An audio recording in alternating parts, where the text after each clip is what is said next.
कक्षा 10वीं से अपनी अपनी बीमारी हरिशंकर परसाई द्वारा रचित।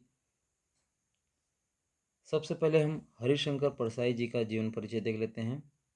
22 अगस्त 1924 को जो है जवानी गांव में जिला होशंगाबाद में हुआ था।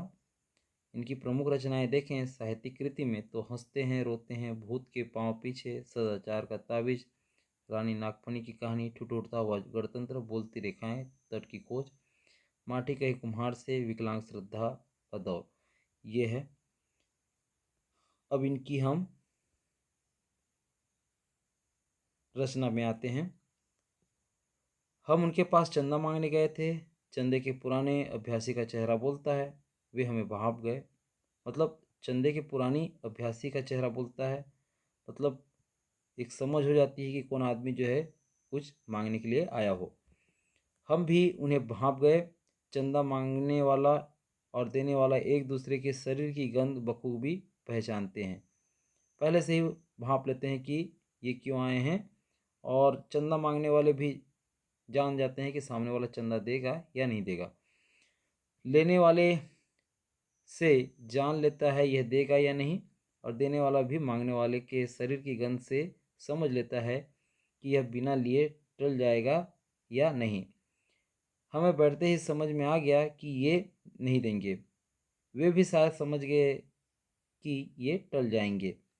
फिर भी हम दोनों को अपना कर्तव्य तो निभाना ही था। हमने प्रार्थना की तो वे बोले, आपको चंदे की पड़ी है, हम तो टैक्स के मारे मर रहे हैं। टैक्स के मारे मर रहे हैं मतलब जो सरकार को जो टैक्स देना पड़ रहा है, कर देना पड़ रहा है, उसके कारण ये हम जो है मर रहे हैं। ये इस प्रकार से वो कहे। सोचा यह टैक्स एक बीमारी कैसी होती है, टैक्स की बीमारी कैसी होती है। भाई ऐसा है कि बीमारियां तो बहुत देखी है, निमोनिया, कॉलरा, कैंसर, जिनमें लोग मरते हैं, मगर टैक्स की कैसी बीमारी है जिससे वे मर रहे थे, वे पूरी तरह से स्वस्थ और प्रसन्न थे। तो क्या इस बीमारी में मज़ा आता है या अच्छी लगती है, जिससे बीमारी तगड़ा हो जाता है, बीमार आदमी भी तगड़ा हो जाता है। ये बीमारी से मरने से कैसा लगता होगा, ये इस प्रकार से लेखक जो एक व्यंग कर रहे हैं।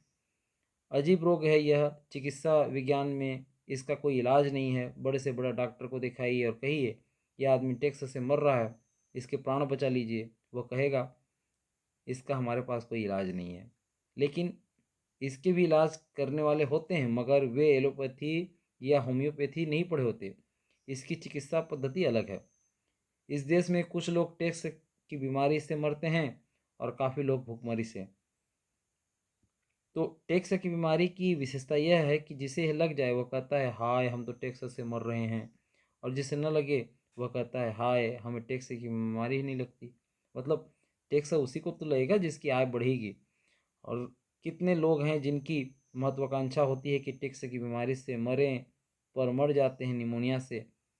हमें उन पर दया आई, सोचा कहें कि प्रॉपर्टी समेत यह बीमारी हमें दे दीजिए, पर वे नहीं देते। यह कमबख्त बीमारी ही ऐसी है कि जिसे लग जाए उसे प्यारी हो जाती है।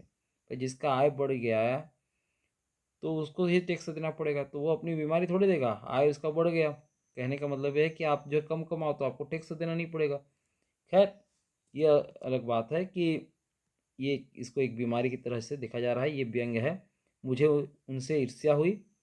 मैं उन जैसा ही बीमार होना चाहता हूँ, उनकी तरह ही मरना चाहता हूँ। कितना अच्छा होता अगर सुख समाचार यूँ छपता। बड़ी प्रसन्नता की बात है कि हिंदी के व्यंग्य लेखक हरिशंकर परसाई टैक्स की बीमारी से मर गए। वे हिंदी के प्रथम लेखक हैं जो इस बीमारी से मरे। इस घटना से समस्त हिंदी संसार गौरवान्वित है। आशा है आगे भी लेखक इसी बीमारी से मरेंगे, मगर अपने भाग्य में यह कहाँ। कहने का मतलब यह है कि लेखक जो है, लेखक अपने रचना से जो उसको उतना नहीं मिलता कि उसको जो है उसकी आय इतनी ज़्यादा हो जाए कि उसको टैक्स भरना पड़े।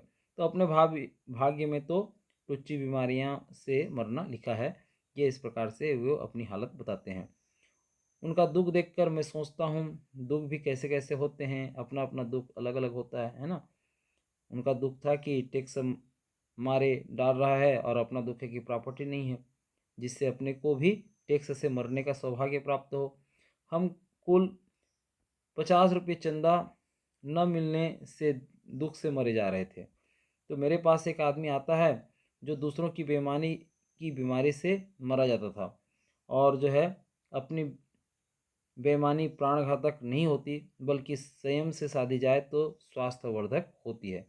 अपनी बेईमानी प्राणघातक नहीं होती बल्कि संयम से साधी जाए तो स्वास्थ्यवर्धक होती है।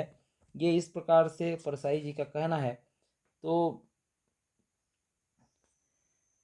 वह आदर्श प्रेमी आदमी था। गांधी जी के नाम से चलने वाले किसी प्रतिष्ठान में काम करता था। मेरे पास घंटों बैठता और बताता कि वहाँ कैसी बेईमानी चल रही है। कहता, युवा अवस्था में मैंने अपने को समर्पित कर दिया था, किस आशा से इस संस्था में गया और क्या देख रहा हूँ। मैंने कहा, भैया युवा अवस्था में जिन्हें समर्पित कर दिया वे सब रो रहे हैं, फिर तुम आदर्श लेकर गए ही क्यों। गांधी जी दुकान खोलने का आदेश तो मरते मरते दे नहीं गए थे। मैं समझ गया उनके कष्ट को। गांधी का नाम प्रतिष्ठान में जुड़ा रहने के कारण वे बेईमानी नहीं कर पाता था और दूसरों की बेईमानी से बीमार था। अगर प्रतिष्ठान का नाम कुछ और हो जाता तो वह भी औरों जैसा करता और स्वस्थ रहता, मतलब बेईमानी करता। मगर गांधी जी ने उसकी ज़िंदगी बर्बाद की थी। गांधी जी विनोबा जैसे ज़िंदगी बर्बाद कर गए। विनोबा भावे भी ईमानदार थे, गांधी जी भी ईमानदार थे, तो उनके नाम से जो जो उनको आदर्श मानते वो तो बेईमानी कर ही नहीं पाएंगे, है ना। तो बड़े बड़े दुख हैं। मैं बैठा हूँ, मेरे साथ जो है 2-3 बंधु बैठे हैं, मैं दुखी हूँ। मेरा दुख यह है कि मुझे बिजली का 40 रुपये का बिल जमा करना है और मेरे पास इतने रुपये नहीं हैं। तभी एक बंधु अपना दुख बताने लगता है कि उसने 8 कमरे का मकान बनाने की योजना बनाई थी, 6 कमरे बन चुके हैं, 2 के लिए पैसे की तंगी आ गई है। देखिए, एक व्यंग है। भाई, आदमी को जो है बिजली बिल भरने के लिए पैसा नहीं है तो ये वो इतना खर्चा क्यों करता है भाई बिजली का, है ना। और यहाँ पर ये देखिए कि 8 कमरे का मकान बनाने की योजना बना रहा है, 6 बन गए हैं। 6 तो बन गए, फिर भी उसको चैन नहीं है, 2 के लिए पैसे की तंगी है, ये उसका रोना है। तो वह बहुत बहुत दुखी है। वह अपने दुख का वर्णन करता था, मैं प्रभावित नहीं होता, मगर उसका दुख कितना विकट है कि मकानों को 8 कमरों का नहीं रख सकता। मुझे उसके दुख से दुखी होनी चाहिए पर हो नहीं पाता। भाई, लेखक समझते हैं उनकी बातों को बखूबी, इसलिए वो ऐसा बोल रहे हैं कि मेरे मन में के बिल के 40 रुपये का खटका लगा है। तो सब लोग अपने अपने दुख से परेशान हैं। दूसरे बंधु जो है पुस्तक विक्रेता हैं, है ना। पिछले साल 50,000 की किताबें पुस्तकालयों को बेची थी। इस साल जो है 40,000 बिकी, मतलब 10,000 कम बिकी। कहते हैं बड़ी मुश्किल है, सिर्फ 40,000 की किताबें इस साल बिकी, ऐसे में कैसे चलेगा। वे चाहते हैं मैं दुखी हो जाऊं पर मैं नहीं होता। वो अपनी अपनी दुख को जो है सब बताते हैं और सामने वाले को जो है ऐसा लगता है कि वो भी मेरे दुख में शरीक हों, लेकिन सबके पास अपनी अपनी दुख है ना। तो इनके पास जो है मैंने अपनी 100 किताबें रख दी थी, वे बिक गई। मगर जब मैं पैसे मांगता हूँ तो वे ऐसे हंसने लगते हैं जैसे मैं हास्य रस पैदा कर रहा हूँ, है ना। तो बड़ी मुसीबत है व्यंग्यकार की। वो अपने पैसे मांगे तो उसे भी व्यंग्य विनोद में शामिल कर लिया जाता है। मैं उनके दुख से दुखी नहीं होता। मेरे मन में बिजली कटने का खटका लगा हुआ है। लेखक के मन में जो क्या वो है टेंशन, वो ये कि उनका जो है बिजली कट गया है ना, क्योंकि उन्होंने क्या नहीं किया था।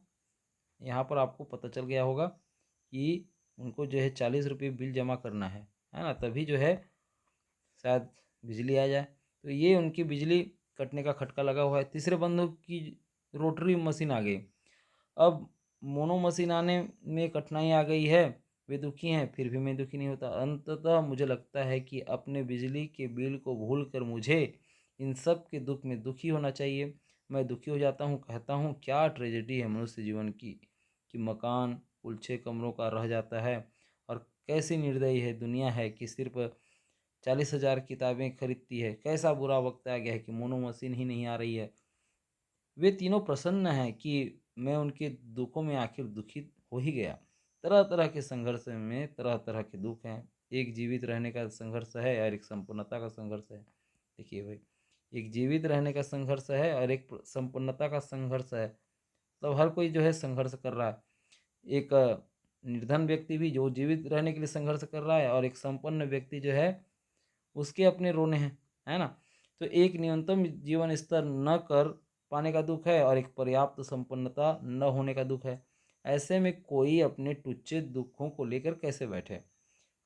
मेरे मन में फिर वही लालसा उठती है कि वे सज्जन प्रॉपर्टी समेत अपने टैक्सों की बीमारी मुझे दें और मैं उससे मर जाऊं। कहने का मतलब यह है कि बड़े लोगों की जो दुख होती है वो दुख जो है केवल बनावटी दुख होती है ना। असली दुख तो गरीबों को होती है, मगर वे मुझे यह चांस नहीं देंगे। वो क्यों देंगे भाई? ना वे प्रॉपर्टी छोड़ेंगे, ना बीमारी छोड़ेंगे। एक प्रकार का बीमारी है, जो दुख का रोना रोते रहते हैं, वो उनकी बीमारी है, लेकिन वो बीमारी वो छोड़ेंगे नहीं। अतः और मुझे अंततः किसी ओछी बीमारी से ही मरना होगा। मतलब वो समझ जाते हैं कि ये जो है, ये जो रोना है इनका, ये इसमें कोई दम है नहीं, लेकिन फिर भी वो रो रहे हैं। तो ये बीमारी शब्द जो है लेखक ने किन किन संदर्भों में प्रयोग किया है, ये आपको बताना है। ये आपके लिए अभ्यास है। यदि आपको पाठ समझ में आई है तो ज़रूर कमेंट करके जो है बताइए। ठीक है, तो ये अभ्यास जो है आप लोग खुद करेंगे। आशा है आपको जो है ये पाठ जो है समझ में आ गई होगी। बहुत कम समय में हमने इस पाठ को लिया है। यदि फिर भी समझ में नहीं आई है तो आप कमेंट कर सकते हैं। बहुत बहुत धन्यवाद।